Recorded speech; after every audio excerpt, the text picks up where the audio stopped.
Hello friends, welcome to my channel S classes. तो दोस्तों, CTET का एग्ज़ाम 7 जुलाई को होने वाला है और उससे पहले अगर आपने प्रीवियस ईयर क्वेश्चन नहीं देखा तो आप फिक्र मत कीजिए। उसके लिए हम लेकर आए हैं अंतिम प्रहार, जिसमें 2019 से 2023 तक के सारे प्रीवियस ईयर क्वेश्चन कवर कराए जाएंगे। तो चलिए वीडियो को देर ना करते हुए शुरू करते हैं और बढ़ते हैं आगे। तो दोस्तों, अगर आप मेरे वीडियो पे नए हैं, मेरे चैनल पे नए हैं, तो प्लीज़ चैनल को सब्सक्राइब करें और बेल आइकन को प्रेस कर लें ताकि आने वाली वीडियो की नोटिफिकेशन आप तक पहुंचे। अगर आप मुझे कांटेक्ट करना चाहते हैं तो आप मेरे ईमेल पे हम मुझे कांटेक्ट कर सकते हैं। आप मेरे व्हाट्सएप कम्युनिटी में जुड़ सकते हैं। आप मेरे साथ मेरे इंस्टाग्राम और फेसबुक पेज पर भी फॉलो कर सकते हैं। तो चलिए आगे बढ़ते हैं। तो हमारा पहला क्वेश्चन है, अकॉर्डिंग टू जीन पियाजे चिल्ड्रंस। तो जीन पियाजे के अनुसार बच्चे क्या हैं? देखिए, बच्चे अपना नॉलेज को खुद ही कंस्ट्रक्ट करते हैं, खुद ही वो दुनिया को अपने नज़रिए से एक्सप्लोर करते हैं। वो सेल्फ सेंटर्ड होते हैं, अपने दुनिया को अपने नज़रिए से देखते हैं। जैसे जैसे वो दुनिया में व्यवहार कौशल का प्रयोग करते हैं तथा अन्वेषण करते हैं। तो इसका आंसर क्या हो जाएगा? 1। देखते हैं आगे। तो हमारा अगला क्वेश्चन है, there are individual variation in the rate of motor development yet the sequences of motor development is from dash to dash. तो चालक विकास या मोटर डेवलपमेंट दो तरह के होते हैं, एक ग्रोस मोटर डेवलपमेंट और एक fine motor development. Gross motor development में आप देखते हो किसी बच्चे को जब पैदा होता है तो या फिर दो या 3 महीने का जब हो जाता है, वो किसी सामान को उसे दिखाया जाए तो अपने हाथों से इशारा करता है या उसे लगता है कि वो उससे पकड़ लेगा, लेकिन पकड़ नहीं पाता है क्योंकि उसको सिर्फ अभी ग्रोस मोटर डेवलपमेंट ही काम कर रहा है। लेकिन जैसे ही वो जब बड़ा हो जाएगा, वो कुछ 5 से 6 महीने का हो जाएगा, तो आप देखेंगे वो अपने उंगलियों से इसे पकड़ने लगेगा। That means fine motor development उसमें आ जाएगा। तो इसमें इसका हमारा आंसर क्या हो जाएगा? Number 3, gross motor development and fine motor development. देखते हैं अपने अगले क्वेश्चन को। तो हमारा क्वेश्चन है, the period that initiates the transition of adulthood. देखिए, एक बच्चे के चाइल्ड डेवलपमेंट में ढेर सारे स्टेजेस होते हैं, जैसे कि infant, toddlers, school age, adolescence, फिर आता है एडल्टहुड। तो एडल्टहुड से जस्ट पहले क्या आएगा? एडोलेसेंस। तो इस क्वेश्चन का आंसर क्या हो जाएगा? एडोलेसेंस या किशोरावस्था। देखते हैं अपने अगले क्वेश्चन को। तो हमारा क्वेश्चन है, एक बच्चा किसी इंसान को ड्रग या मेडिसिन चोरी करने से रोकता है जो कि उसकी वाइफ की जान बचा सकता है। क्यों? क्योंकि वो अगर पकड़ा गया तो उसे जेल में डाला जा सकता है। तो अकॉर्डिंग टू द कोलबर्ग, वो मोरल अंडरस्टैंडिंग के किस स्टेज पर है? तो ये जो बच्चे का सोच है वो कोलबर्ग के मुताबिक प्री कन्वेंशनल लेवल का है। और प्री कन्वेंशनल लेवल में फर्स्ट 2 स्टेज आते हैं, जिसमें पहला स्टेज है the punishment and obedience orientation और self interest and rewards orientation. और इसमें तो पनिशमेंट की बात हो रही है, तो हमारा आंसर क्या हो जाएगा? 3, the punishment and obedience orientation. चलिए आगे बढ़ते हैं। हमारा क्वेश्चन है, Lev Vygotsky refers to the verbal dialogue that childrens have with themself age. तो बच्चे जो अपने आप से बात करते हैं, वाइगोस्की के नज़रिए में वो क्या है? तो वो वाइगोस्की कहते हैं कि प्राइवेट स्पीच है, जो शुरुआत में बच्चे बहुत ही लाउड में बात करते हैं और लाउड में बात करने से वो खुद को गाइड करते हैं, लेकिन जैसे जैसे वो बड़े होते हैं तो उसका जो लाउडनेस है वो कम होता जाता है और वो फिर अपने मन में ही बातें करते हैं। तो इसका आंसर क्या हो जाएगा? 2, प्राइवेट स्पीच। तो हमारा क्वेश्चन है, associating toys, article of clothing, house hold items, occupations and colours with specific sex is a demonstration of. तो हमें बचपन से ही दिखाया जाना है या फिर बताया जाता है कि लड़कों के लिए ये काम है, लड़कियों के लिए ये काम है, लड़कियां ये पहनेंगी, लड़के वो पहनेंगे। तो ये सेक्स के बिना पे ये जो बांटा गया है उसे हम क्या कहते हैं? उसे हम कहते हैं जेंडर स्टेरियोटाइप या जेंडर रूढ़िवादिता। ओह, इस सवाल का हिंदी में नहीं है, चलिए देखते हैं इंग्लिश में।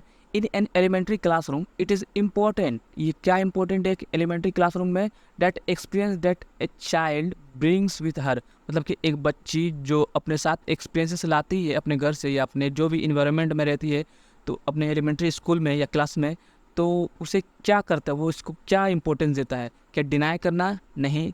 नेगलेक्ट करना? नहीं। इग्नोर करना? नहीं। बिल्ट ऑन करना, वो बिल्ट ऑन करती है अपने जो भी एक्सपीरियंसेस या फिर जो भी सोच लाती है वो उसे बिल्ड करती है। ठीक है, तो इसका आंसर क्या हो जाएगा? 4, बिल्ट ऑन। देखते हैं आगे। तो हमारा अगला क्वेश्चन है, ए टीचर शुड, एक शिक्षक को चाहिए कि, एक शिक्षक को क्या चाहिए? देखिए, अब बहुत सारे क्वेश्चन के आंसर आप ऐसे भी निकाल सकते हैं एलिमिनेशन मेथड से। अब कुछ भी यहाँ पर आपको एलिमिनेट कर सकते हैं, जैसे कि जो भी नेगेटिव पॉइंट्स है। तो जैसे ऑप्शन 1 में देखें तब मैक्सिमाइज कंपैरिजन, देखिए कंपैरिजन तो करना नहीं है तो ये हट गया। अच्छा, promoting student belonging to certain culture, तो सर्टेन कल्चर वाला भी नहीं, एक किसी एक खास कल्चर को क्यों प्रमोट करेंगे। अच्छा, उसके बाद इग्नोरेंस तो बात ही नहीं होती है। हाँ, क्या होगा? Communicate that she respect and values all cultures in the classroom, कि वो सभी के कल्चर को रिस्पेक्ट करे, सभी से कम्युनिकेट करे, सभी को इज्जत दे। तो ये इसका आंसर क्या हो जाएगा? Number 4, communicate that she respect the and all the cultures in the classroom. देखते हैं आगे। तो हमारा अगला क्वेश्चन है, what of the following construct does right to education act 2009 advocate? तो राइट टू एजुकेशन एक्ट में सबसे ज़्यादा किस चीज़ पर फोकस किया गया है? तो वो है इंक्लूसिव एजुकेशन पर या समावेश शिक्षा पर। देखते हैं अपने अगले क्वेश्चन को। Dash is the philosophy that all children have a right to get equal education in a regular school system? कौन सा ऐसा फिलोसफी है जिसमें समान शिक्षा का अधिकार दिया गया है? तो वो क्या है? इंक्लूजन में, डेट मीन्स समावेश शिक्षा। ठीक है, देखते हैं अपने अगले क्वेश्चन को। तो विच of the following represent the correct matching? देखिए, इसमें मैच करना है कॉलम ए और कॉलम बी को। तो कॉलम 1 में है गिफ्टेड, तो गिफ्टेड का क्या हो जाएगा? लैक ऑफ रीडिंग फ्लुएंसी, नहीं, लेक नहीं हो सकता। Can think of original solution, नहीं, ये भी नहीं। Tendencies to get distracted easy, distract नहीं हो सकता गिफ्टेड। हाँ, गिफ्टेड में क्या हो जाएगा? Ability to learn quickly and independency, स्वतंत्रता से और बहुत ही जल्द सीखने को गिफ्टेड कहते हैं। अच्छा, दूसरा देखें तो अगर लर्निंग डिसेबिलिटी, तो लर्निंग डिसेबिलिटी में क्या आएगा? हाँ, लैक ऑफ रीडिंग फ्लुएंसी, मतलब कि पढ़ने में कमी, मतलब फ्लुएंट पढ़ने में कमी। तीसरा है क्रिएटिव, तो क्रिएटिव का क्या आ जाएगा? Can think of original solution, वो क्रिएट करके अपने ओरिजिनल सोल्यूशन तक पहुंच सकता है। तीसरा का क्या हो जाएगा? ये सी। और चौथा का क्या हो जाएगा? Attention deficit hyper active disorder, that means ADHD। तो इसका क्या हो जाएगा? Tendency to get distracted easy, ये अचानक से अपने माइंड को से भटक जाएगा। तो इसका आंसर क्या आ जाएगा हमारा? 2।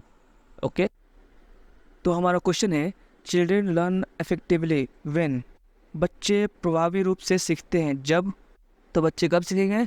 जब बच्चे को डिफरेंट किस्म के टास्क दिए जाएंगे, वो बच्चे उस पर एक्टिवली पार्टिसिपेट करेंगे या विभिन्न गतिविधियों एवं कार्यों में वो सक्रिय रूप से हिस्सा लेंगे। तो हमारा ऑप्शन आंसर क्या हो जाएगा? 4, the actively participate in different activities and task. बढ़ते हैं आगे। तो हमारा क्वेश्चन है, children should dash questions in the class? बच्चों को कक्षा में परेशान क्या करते हैं? देखिए, डिस्करेज या हतोत्साहित करना चाहिए, ये नहीं होगा। नोट अलाउड या अनुमति नहीं देना चाहिए, ये भी नहीं होगा। स्टॉप्ड या रोक देना चाहिए, ये भी नहीं होगा। तो हमें क्या? इनकरेज टू आस्क, मतलब पूछने के लिए प्रेरित करना चाहिए। तो हमारा ऑप्शन क्या हो जाएगा? ए। देखिए, इस तरह के एलिमिनेशन मेथड से हम लोग बहुत सारे क्वेश्चन के आंसर इसी तरह निकाल सकते हैं। तो चलिए आगे बढ़ते हैं। Which of the following is not a key process through which meaningful learning occurs?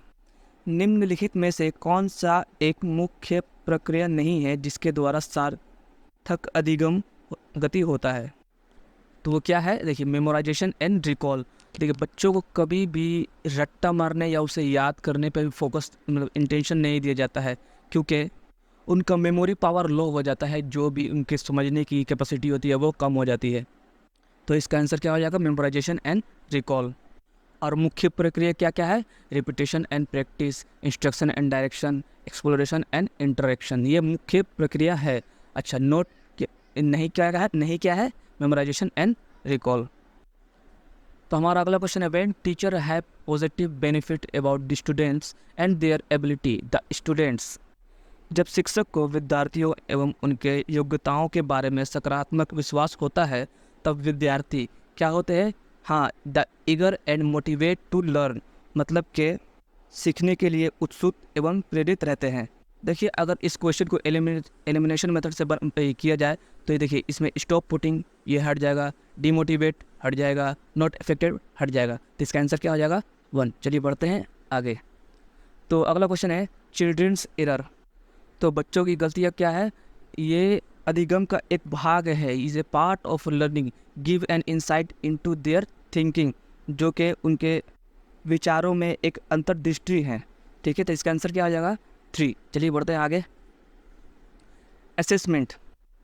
मूल्यांकन को क्या होना चाहिए? शिक्षा अधिगम प्रक्रिया का एक भाग होना चाहिए। Should be a part of the teaching learning process. देखिए अगर इसको एलिमिनेशन मेथड से करें तो अगर इसमें देखिए नेगेटिव पॉइंट सेपरेट एक्टिवली, देखिए सेपरेट किसी भी चीज़ में नहीं होता है, या फिर ओनली, देखिए ओनली नहीं, सिर्फ, ये सब नेगेटिव पॉइंट है जो कि इसमें ज़्यादातर क्वेश्चन को एलिमिनेट करने में काम आते हैं। अच्छा इसमें देखिए तो ऑब्जेक्टिव बेस या फिर रिटन टास्क बोलकर तो कुछ असेसमेंट में होता ही नहीं है। तो हमारा ऑप्शन क्या हो जाएगा? Should be a part of teaching learning process, या फिर शिक्षा अधिगम प्रक्रिया का एक भाग होना चाहिए। देखते हैं अगले क्वेश्चन को। इन ए कंस्ट्रक्टिव फ्रेम लर्निंग इज, तो संरचनात्मक दृष्टिकोण के अनुसार अधिगम क्या है? तो ये एक सक्रिय एवं सामाजिक प्रक्रिया है, मतलब कि active and social in its character. ये निष्क्रिय या व्यक्तिपारिक प्रक्रिया नहीं है, ना ही जानकारी के अर्जन की प्रक्रिया है, और ना ही अनुभव के परिणाम के रूप में व्यवहार में एक परिवर्तन होने की प्रक्रिया है। तो हमारा आंसर क्या हो जाएगा? एक सक्रिय एवं सामाजिक प्रक्रिया है। तो हमारा क्वेश्चन है what principle does the following highlights. नीचे दिए हुए स्थिति किस सिद्धांत को दर्शाते हैं? जिसमें विद्यार्थी अच्छा प्रदर्शन नहीं देते हैं, वो महसूस करते हैं कि पर्याप्त रूप से अच्छे नहीं हैं और हतोत्साहित महसूस करते हैं, तो वो बिना किसी प्रयास के उस टास्क को करना छोड़ देते। तो वो किस चीज़ को, किस प्रिंसिपल को दर्शाता है?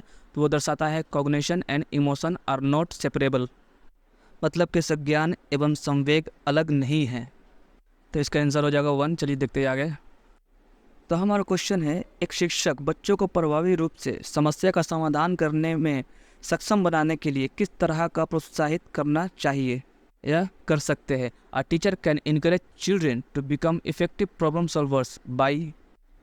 तो एक शिक्षक अपने विद्यार्थी को कहता है कि वो बहुत सारे गैसेस करे, मतलब कि बहुत सारे अनुमान लगाएं या बहुविकल्पों को देखें, तो इस तरह वो अपने विद्यार्थी को प्रॉब्लम सॉल्वर्स बनाता है। तो देखते हैं अपने अगले क्वेश्चन को।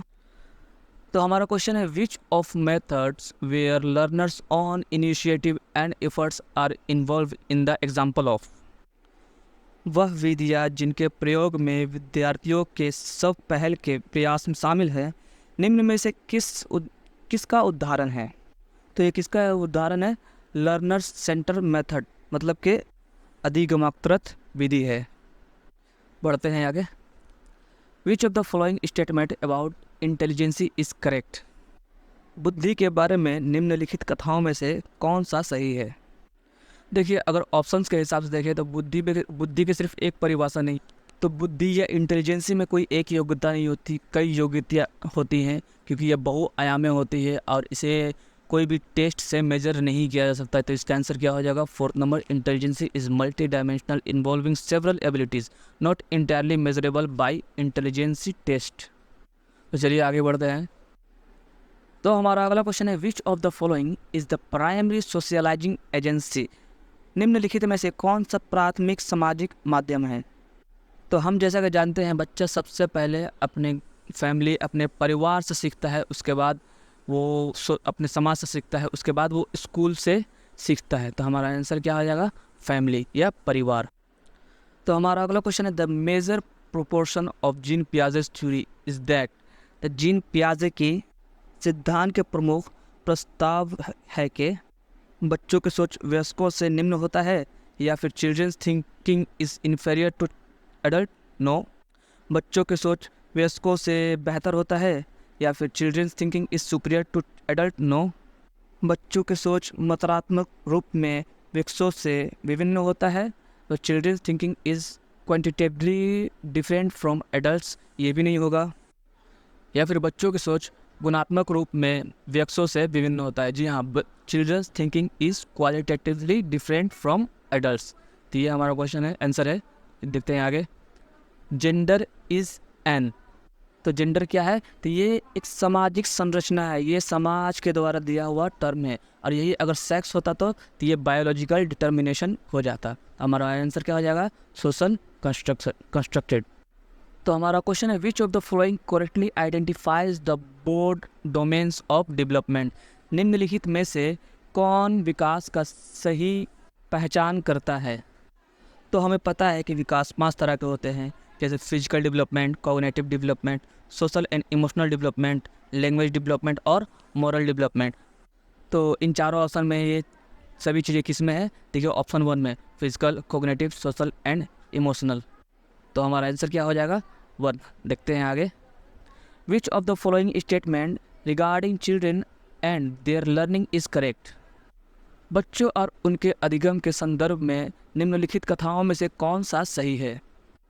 तो इसका ऑप्शन हो जाएगा जी हाँ, बच्चे नेचुरली रूप से, प्राकृतिक रूप से मोटिवेटेड रहते हैं और कैपेबल रहते हैं, सक्षम रहते हैं किसी भी चीज़ को सीखने के लिए। तो इसका आंसर क्या हो जाएगा? 1। देखते हैं आगे क्वेश्चन को। In progressive education childrens are seen as, प्रगतिशील शिक्षा में बच्चों को किस तरह से देखा जाता है? तो बच्चों को किस तरह से देखा जाता है? सक्रिय अन्वेषकों के रूप में देखा जाता है। तो इसका आंसर क्या हो जाएगा? 3। Active explorer. देखते हैं आगे।